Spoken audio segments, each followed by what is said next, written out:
This shows 12 hours at the famous Bay of Fundy in Nova Scotia, Canada.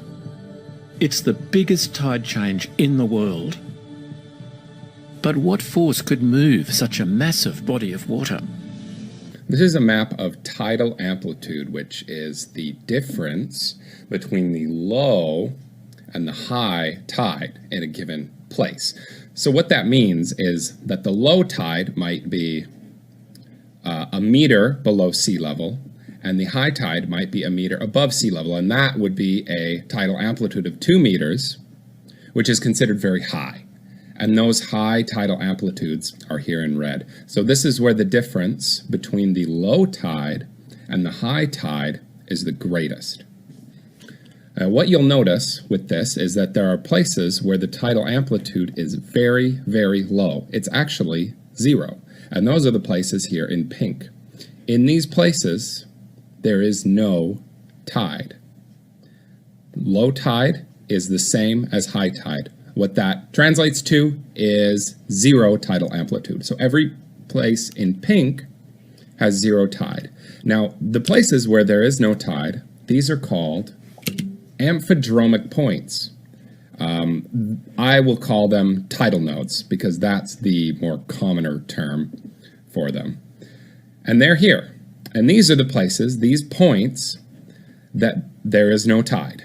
Literally no tide at all. And there's tons of them all over this map. There's these ones in the center of the oceans, which are quite easy to see.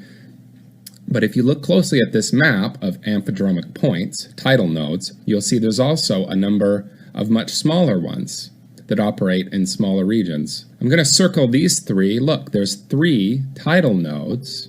These are areas, again, with no tide, where the water is still all year long, all day long, all week long, no tide. Here's another one here. Here's another one here. You can see 3 in here.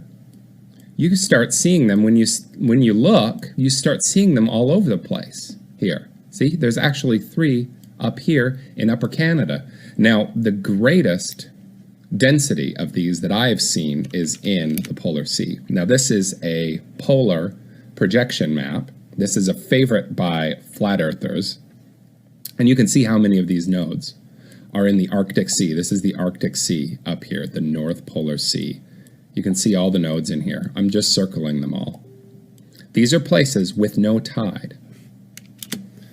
This is just a zoom in on that so you can see. It's almost fractal how this looks because you've got all these little nodes here and then you've also got all big nodes all in the sea. Oh, that's where the purples are. These big tidal nodes. These seem to be the center of what's going on with the tides. This is a better chart of the polar sea. So this is, again, a North Polar projection. I've placed a big X on the North Pole, and you can see even more in here. It seems almost like there's too many to count, like there's areas where they're just extremely dense, these tidal nodes. So I think there's even some on these islands. These don't have to be underwater, and I'll talk about that later as well. Look at this. It seems like there's 3 in a row in here. All these tiny little tidal nodes, it's almost fractal how this seems to work. There's 2 here. This is Hudson's Bay in Canada, and I'm going to talk about that later. But first, this is the Mediterranean. There's also tidal nodes in the Mediterranean. It's not as dense, maybe, as in the Polar Sea. This is another one that's on land, actually. And I think it looks like there's one here. You can see this is Cyprus, so that's sort of how the Mediterranean here is aligned. This is the North Sea near the United Kingdom, and you can see these 2 tidal nodes here, as well as a tidal node which they've clearly marked on Sweden, or Norway. That would be in Norway. I've also got this side by side with an actual animation.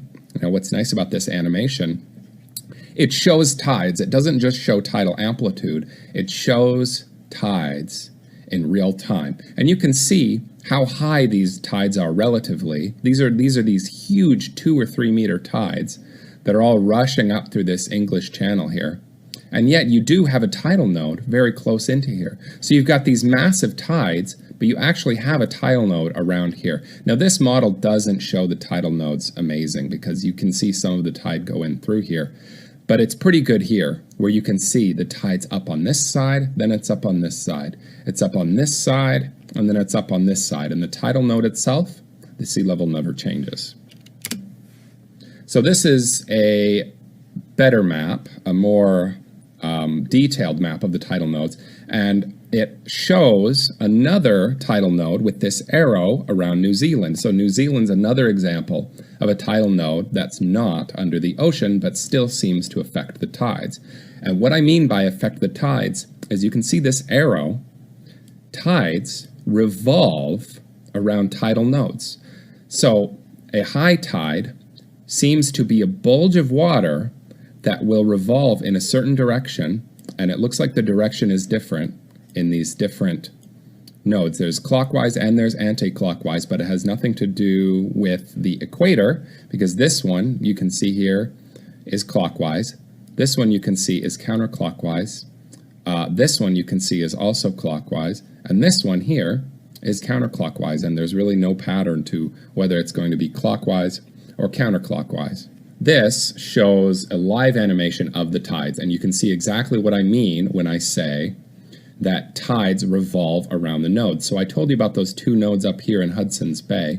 You can see the high tide in red revolving around the coast of Hudson's Bay. You can also see this in New Zealand, which I told you was an on-land tidal node. You can see this high tide in red spinning around New Zealand, and the low tide in blue, some negative tide, also spinning around New Zealand, and they almost look like magnetic fields in the way that this is pictured here around New Zealand. So this is Hudson's Bay again. This is a different tidal animation, and you can see how these tides seem to revolve around Hudson's Bay. And again, there are tidal nodes, two tidal nodes here in the center of Hudson's Bay that show no tidal movement whatsoever, while you have huge tidal movement around these shores. And this, again, is New Zealand, and this shows those tides revolving around New Zealand. This is a very helpful map. It is a globe model, but it's a helpful map. This shows you the relative, how relatively really very high these tides are in some of these areas. Now, this only shows half the Earth. You can see a little bit over here in North America. But if you look at South America, the tides are just enormous at the very, very tip of South America. The same is true up here in Great Britain and in the English Channel. Huge amount of tides. If we go back to this earlier map, you can see that there are all those tidal nodes there at the base of South America, just like you may expect if these tidal nodes were what's creating these tides, because you've got a high density of these tides, so you're actually moving a great deal of water against this continent of South America, which is why you've got this black here. This is, I don't know how tall the tidal amplitude is right here, but it's very, very high. I think in some places the amplitude is as much as 4 meters. So this could be a full 4 meters here at in Argentina down here.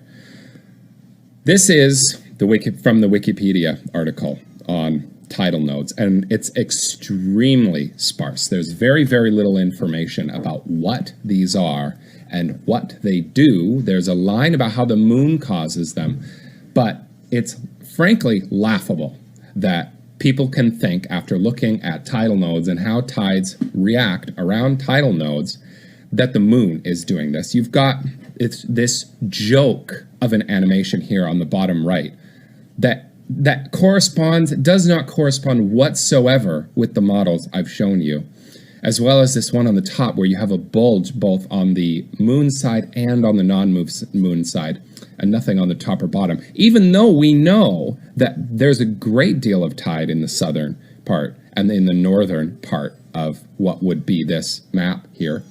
There's also a list of tidal nodes on Wikipedia.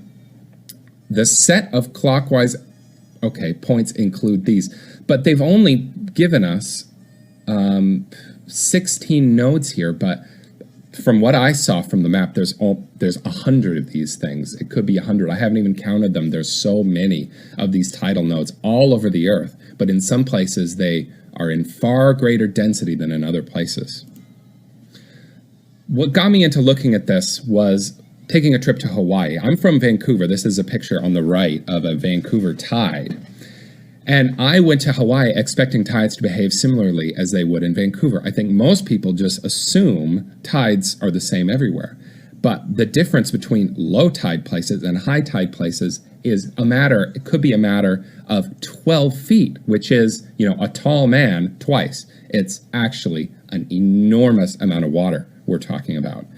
So it wasn't going on in Hawaii. Hawaii has lots of waves, which I don't think are related to tides. They seem to be wind related in a lot of cases. But the tides, I didn't notice at all. You always notice tides in Vancouver, but I never noticed it once in Hawaii. So I looked into it. I have a few speculations about what tidal nodes are. They could be a sea life living deep under the water that's affecting the water, the movement of the water somehow.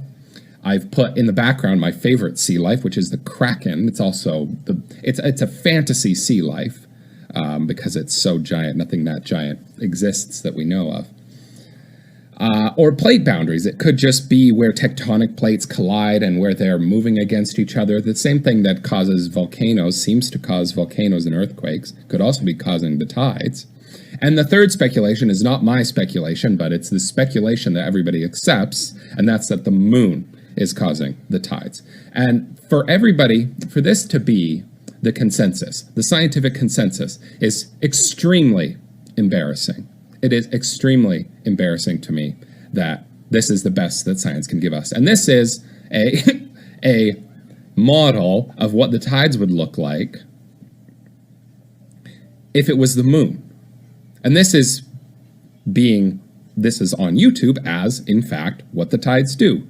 But this is nothing like what I've shown you in this presentation. This is pure fantasy.